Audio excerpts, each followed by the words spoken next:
now that you have had the opportunity to get nice and good and comfortable with the graphing inequalities on a number line, now we're going to take a look at linear inequalities.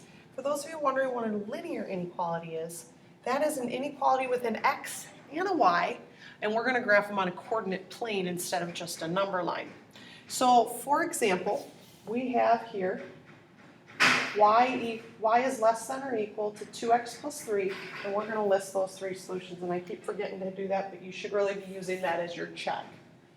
So step one is going to be to plot the y-intercept. So I'm going to treat this as if this inequality symbol here was an equal sign, which we know how to graph if it was an equal sign. So I see here, this is in the form, remember, of y similar to y equals mx plus b, where b is that y-intercept. So I see a plus 3, so I'm going to go ahead and graph a plus 3.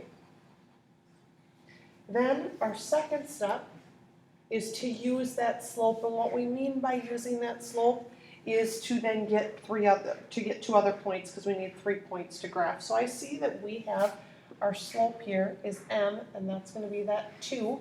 So I know that that means, remember, m is equal to the change in y over the change in x, so, or your rise over your run, and the slope of 2 is 2 over 1, so I'm going to go up 2 and forward 1, up 2 and forward 1.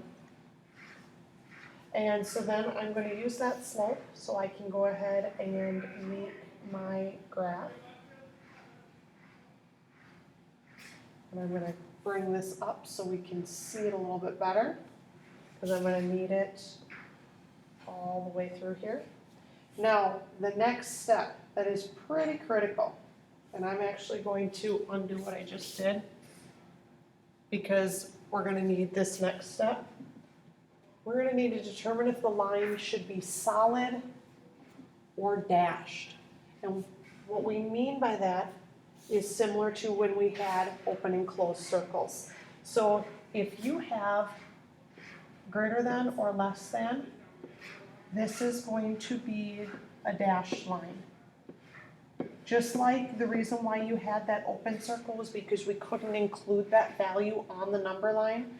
A dashed line means that if it falls on that line, it's not going to work. Now, if we have, on the other hand, less than or equal to, greater than or equal to, that's going to be a solid line. And so I see here that we've got less than or equal to, so I know that it is a solid line. And so I'm going to go ahead and redraw that back in.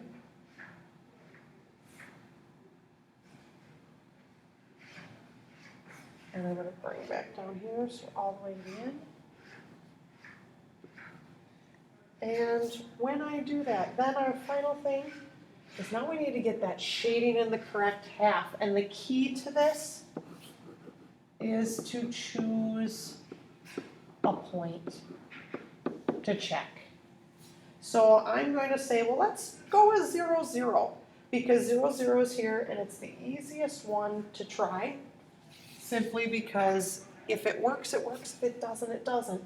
And so if I put in here, if I choose 0, 0, I have here that 0 is supposed to be less than or equal to 2 times 0 plus 3. And if I check that 2 times 0 is 0, 0 plus 3, 0 is less than or equal to 3, so I know that where the 0, 0 point is where I should shade. So now this is where it's helpful to have a marker or a highlighter. We are going to shade, I'm going to choose a different highlighter color to make our lives easier. So we're going to shade everything here.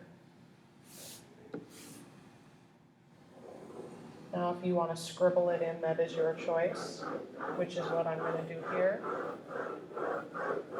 So I'm letting myself know that all of this is included. And then we're done. So let's try another example here. So we have y is greater than negative 2/3 x minus 4. So the first thing I want to do is graph that y-intercept, which my y-intercept is -4. So I'm going to count -4 on the y-intercept, y-axis.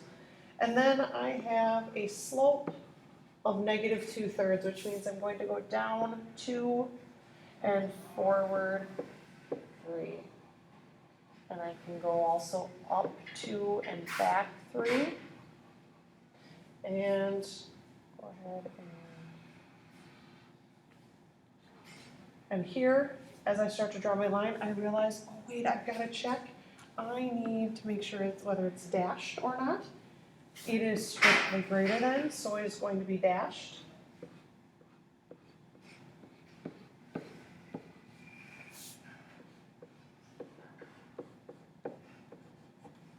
And then we need to make sure we shade on the correct half.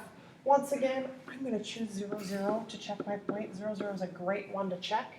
So if I do that, I get 0 should be greater than -2/3 times 0 minus 4. So -2/3 times 0 is 0. 0 minus 4 is -4. So 0 is in fact greater than -4.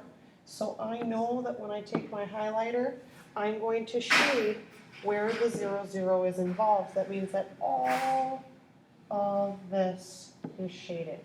Now, I can't choose a value that's on my line, because if I choose a value that's on my line, that's going to result in me having a value that doesn't work, which is why the line is shaded. And it doesn't have to be perfect, you just do have to get the majority of it.